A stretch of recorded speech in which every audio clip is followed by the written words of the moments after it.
Bonjour à toutes et tous, c'est le 10e épisode d'Espace Politique. L'actualité est très chargée. Je vais aborder dans l'ordre la situation dramatique à Gaza. J'évoquerai ensuite l'anniversaire un peu étrange de cette dissolution qu'avait provoqué Emmanuel Macron. J'évoquerai ensuite des sujets liés au spatial et enfin des thématiques qui ont trait à la vie de la circonscription. C'est parti.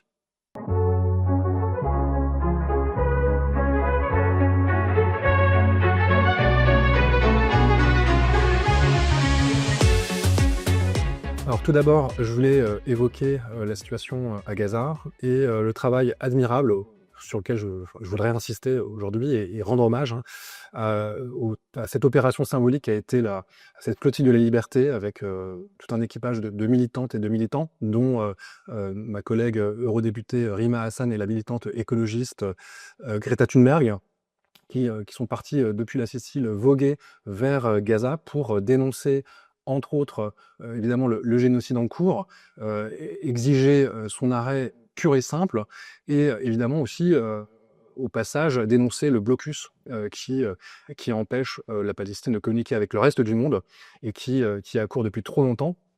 C'est une opération qui était très importante, qui a suscité beaucoup d'attention parce que ça a permis de mettre en visibilité, d'éclairer cette problématique qui finalement était passée sous les radars depuis trop longtemps. Cette situation de blocus est éternisée et donc peu à peu, cet équipage a vogué vers la Palestine. Ça n'a pas été évident parce que ils savaient que potentiellement ils pouvaient être arraisonnés par les forces armées israéliennes. Ça s'est passé en vérité, hein, et avec une opération d'arraisonnement dans la nuit qui s'est opérée, qui s'est accélérée et qui s'est réalisée dans des eaux territoriales internationales. Donc c'est une arrestation qui est illégale. L'équipage a subi des fouilles, ils ont été molestés, maltraités, ça a été documenté, et ensuite conduits dans des lieux de détention, là aussi de façon illégale. Alors heureusement, l'essentiel de l'équipage est reparti. Ils ont été libérés. Rima Hassan, pas plus tard qu'hier, a tenu une réunion publique hyper importante, place de la République, qui est symboliquement très chargée, qui a permis de relancer l'attention sur la crise en ce moment à Gaza. Le journaliste Yanis Mamdi, à l'heure où nous enregistrons, est toujours détenu, le journaliste de Blast, qui était là aussi pour documenter cette traversée de la flottille de la liberté. Donc tout ça, ça met en visibilité à quel point Israël accélère dans la répression, dans tout ce qui contraint et ce qui combat sa stratégie génocidaire. Moi, vraiment, j'insiste et je rends hommage à ce travail qui a été fait, un travail politique. Finalement, la flottille de la liberté, en l'espace de quelques jours, elle a réussi à faire beaucoup plus que la diplomatie française en 20 mois, qui est lente, attentiste, par moments carrément complice. On rappellera quand même que la France continue de livrer des armes à Israël. Et là, il faut aussi souligner et mettre en relief l'action des syndicalistes qui ont interrompu des livraisons d'armes à Fos-sur-Mer. Et ça, franchement, ils sont aussi notre gloire parce que à un moment donné, clairement, on équipe le génocide de la population palestinienne. Donc ça, c'est quelque chose qui a permis de relancer la contestation. On voit bien que là, on est encore une fois dans un moment excessivement décisif où les Palestiniens, c'est aujourd'hui plus de 50 000 morts, avec 20 000 enfants qui ont été éliminés, certains tout bébés, quoi. Donc on est vraiment dans un moment apocalyptique et il faut impérativement que ça cesse. La France doit reconnaître l'État de Palestine. Macron tergiverse. Il l'avait annoncé il y a quelques semaines qu'il le ferait. Finalement, c'est beaucoup plus compliqué que prévu. Il faudrait enrôler dans cette campagne d'autres États. Donc, en gros, ça n'arrivera pas. Et nous, on le dénonce depuis un certain temps. Et vraiment, cette opération a au moins permis de réactiver la nécessité de freiner, d'interrompre et d'exiger ce cessez-le-feu et l'arrêt du génocide. J'en profite aussi pour vous dire que le 20 juin, à Melun, en salle Jean 23, nous allons précisément tenir une réunion publique avec une sociologue démographe du CNRS, Sarah Katz, et un sociologue spécialiste de ces questions, Zbey Zbey, sur le génocide et comment le stopper. C'est une urgence humaniste, c'est une urgence, il faut sauver cette part d'humanité qui aujourd'hui est exposée à la politique d'extermination du gouvernement d'extrême droite suprémaciste de Netanyahou. Et nous, en tout cas, on lâchera pas et on fera tout pour continuer à alerter et à faire pression sur le gouvernement français qui, pour l'instant, est d'une impuissance extrême. Alors, autre point, le 9 juin 2024, on s'en rappelle toutes et tous, c'était un moment un peu perturbant. Emmanuel Macron a décidé de dissoudre ce soir-là, c'était le soir des résultats des européennes. L'objectif, en tout cas tel que lui l'avait présenté, c'était de remettre un peu de démocratie, de relancer par les urnes le débat démocratique, parce que visiblement il y avait un moment à l'époque de déstabilisation. Il a dissous aussi parce que le RN l'avait ordonné, hein, c'était un desiderata de Bardella, hein, à l'époque, et donc il a provoqué cette dissolution qui donne voilà, cette instabilité qu'on connaît depuis lors. Je ne vais pas faire toute la chronologie, mais on a subi quand même des atermoiements, des tergiversations pendant tout l'été pour nommer un nouveau gouvernement.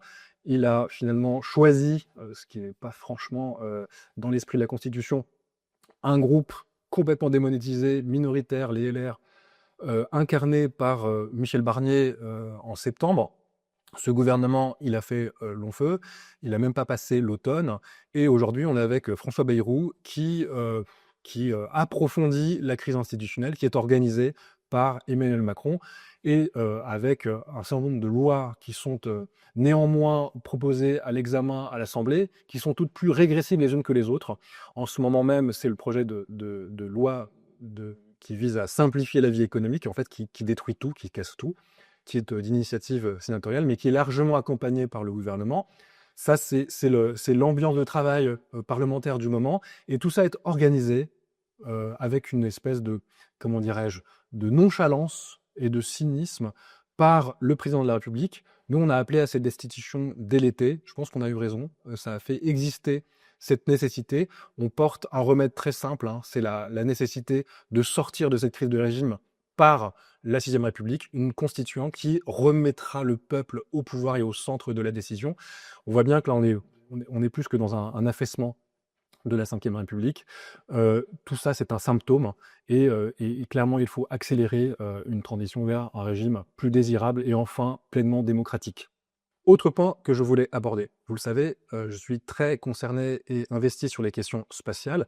Pas plus tard qu'il y a quelques semaines, c'était début mai, j'ai présenté avec ma collègue macroniste Corinne Vignon ce rapport, les satellites, applications militaires et stratégie industrielle. C'était le fruit de 4 mois de travail pour essayer d'avancer dans la compréhension et aussi les solutions à apporter à la crise que vit aujourd'hui l'industrie des satellites en Europe et plus singulièrement en France. Donc ça, c'est un rapport qui contribue à ce travail avec un certain nombre de solutions, notamment un pilotage industriel davantage intégré par une agence spatiale qui serait mieux dotée, ça serait le CNES, et aussi une programmation des capacités ajustées à des fins beaucoup plus explicites et qui remplissent à chaque fois des fonctions et des besoins qu'on aurait démocratiquement déterminés. Tout ça, c'est des propositions qui sont faites dans ce rapport, que nous plaçons en lien de cette vidéo, que vous pourrez consulter. Il y a une 50aine de propositions. Et l'objectif, là, il est à la fois économique, industriel, militaire.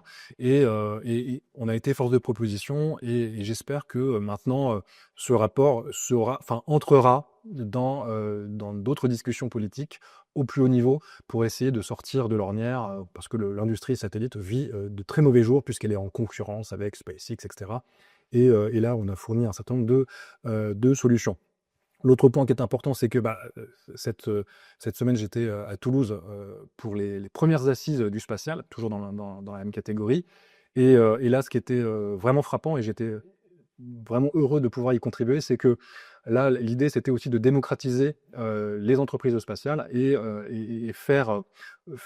et construire par en bas, c'est-à-dire avec les salariés, des contre-propositions en termes de gouvernement des activités et de conduite des projets et des missions, à un moment clé que je venais d'évoquer de crise de l'industrie du satellite. Les propositions qui ont été faites par les camarades, en l'occurrence de la CGT, hein, qui organisait à la Bourse du Travail de Toulouse, eh ben, c'était notamment, par exemple, reprendre la main sur certaines missions qui sont des missions d'intérêt général, en observation de la Terre, des missions de défense, de télécommunications, mais aussi, à un moment donné, démocratiser la décision dans les entreprises, qui sont aujourd'hui exposées à des décisions qui sont dictées plutôt par les actionnaires et des politiques qui ne comprennent pas toujours les enjeux et qui, pour certains, bradent la souveraineté industrielle de la France.